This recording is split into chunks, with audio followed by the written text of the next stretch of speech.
माझ्या आनंद हरंगुळे या चॅनलमध्ये आपलं स्वागत आहे। आजच्या व्हिडिओमध्ये आपण शिवलीलामृत पारायणाचा विधी बघणार आहोत। श्रावण महिना सुरू झालेला आहे आणि हा श्रावण महिना जो आहे तो शिव परमात्म्याला अर्पित आहे, महादेवाला अर्पित असतो। ह्या महिन्यामध्ये बरेच सद्भक्त शिवलीलामृतचं पारायण करतात। तर ते पारायण कसं करायचं ह्याचा विधी आपण बघणार आहोत।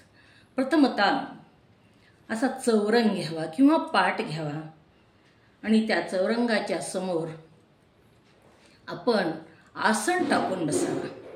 पारायण करत असताना लाकडी पाट जरी घेतला तरी सुद्धा त्यावर आसन टाकावं आणि पुन्हाच पारायणाला त्या आसनावर बसावं।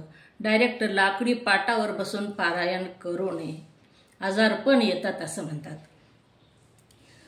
असा मी नवीन कपडा घेतलेला आहे आणि ह्या चौरंगावर ही नवीन कपडा अंतरलेला आहे। याच्यावर मी अक्षिद्यानं या स्वास्तिक काढून घेतले।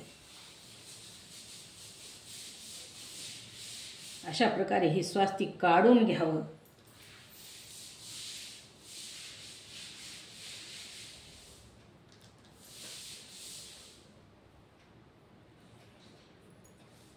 आणि ह्या स्वास्तिकवर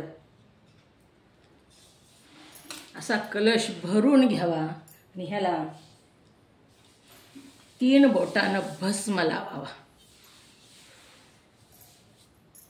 असा ह्याच्यावर कलश ठेवावा आणि ह्या कलशाला हळदीचे 5 आणि कुंकवाचे 5 असे टिकले लावावे। या कलशाच्या समोर अशी शिवलीलामृत ग्रंथ मांडून घ्यावा। शिवलीलामृत ग्रंथाला आसन असावा, कपड्याचं आसन असावा। शिवलीलामृत ग्रंथ बांधून ठेवताना सुद्धा कपड्यामध्येच बांधून ठेवावा, तसाच ग्रंथ ठेवू नये। ह्या कलशावर ही नागिलीचे पानं आहेत, खायचे पानं, हे असे आपण मांडणी करून घ्यावी, असे ठेवून घ्यावे। आणि त्याच्यावर हा जो श्रीफळ आहे हा निमुळता भाग पाण्यामध्ये ठेवावा। जिथून नारळ उघडून वरी येतं तो भाग वरी करावा। अशी ही कळसाची मांडणी करून घ्यावी। हा ग्रंथाचं पारायण करत असताना तुम्ही तेलाचा दिवा जर लावला असेल तर तो दीपक ग्रंथाच्या डाव्या बाजूला लावावा। तुपाचा लावत असाल तर उजव्या बाजूला लावावा, ग्रंथाच्या उजव्या बाजूला लावावा। ह्याची मांडणी करत असताना असे नागिलीचे 2 खायचे पानं घ्यावे। लक्ष्मीचं स्वरूप म्हणून त्याच्यावर एक नाणं ठेवावं आणि गणेशाची पिंड म्हणून, गणेश म्हणून अशी सुपारी ठेवून घ्यावी आणि प्रथमतः गणेशाचं पूजन करावं। वक्रतुंड महाकाय सूर्यकोटी समप्रभ निर्विघ्नं कुरु मे देव सर्व कार्येषु सर्वदा। अशा प्रकारे गणेशाला पारायण पूर्ण करेपर्यंत विघ्न येऊ देऊ नको। माझं हे पारायणाचं कार्य सिद्धीस ने, माझं 7 दिवसाचं पारायण पूर्ण होऊ दे अशी विनंती करावी। गणेशाचं पूजन करून घ्यावं। गणेशाचं पूजन झाल्यावर कलश पूजा करून घ्यावी। कलशालाही हळदी कुंकू लावून घ्यावं, अक्षदा व्हावा।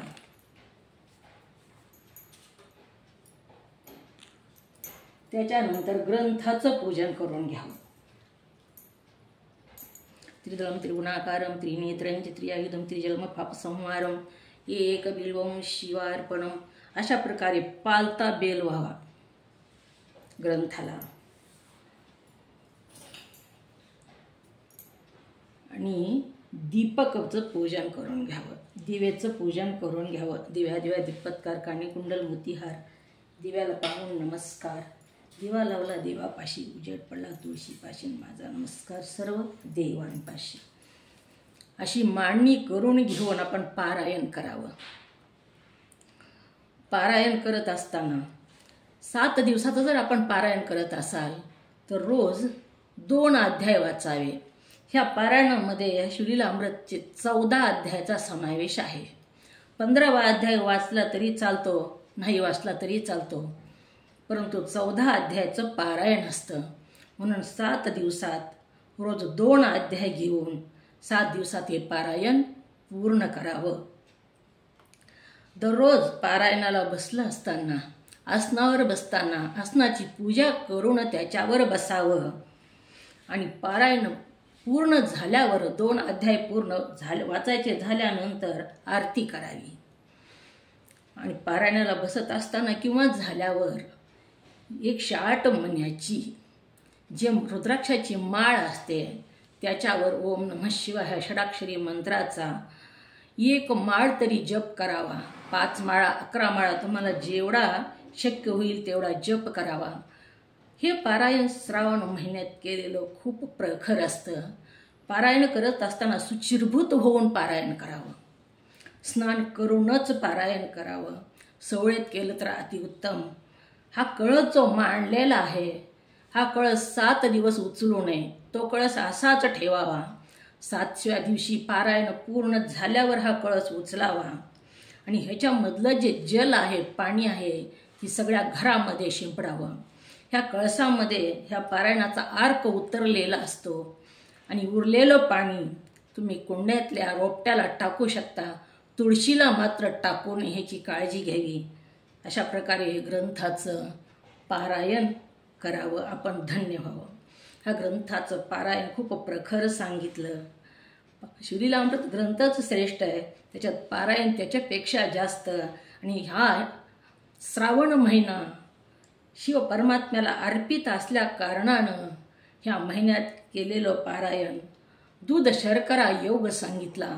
म्हणून सर्वांनी या महिन्यामध्ये ह्या ग्रंथाचं पारायण करावं, जीवन धन्य करून घ्यावं. ग्रंथाला पारायणाला बसल्या असताना प्रथमतः सुरुवात करण्याआधी घंटाची पूजा ही करावी, घंटी वाजवावी.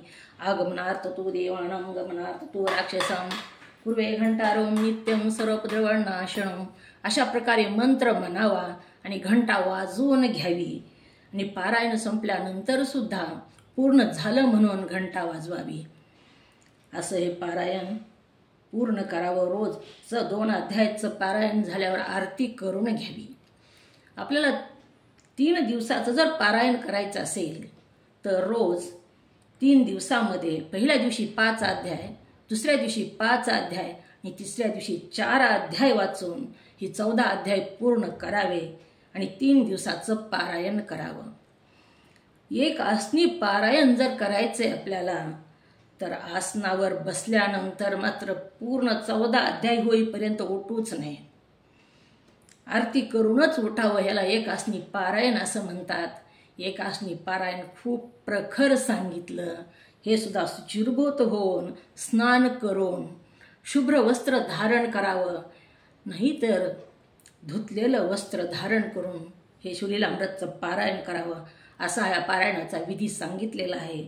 माझी माहिती जर आपल्याला आवडली तर लाईक, सबस्क्राईब करा आणि शेअर करा.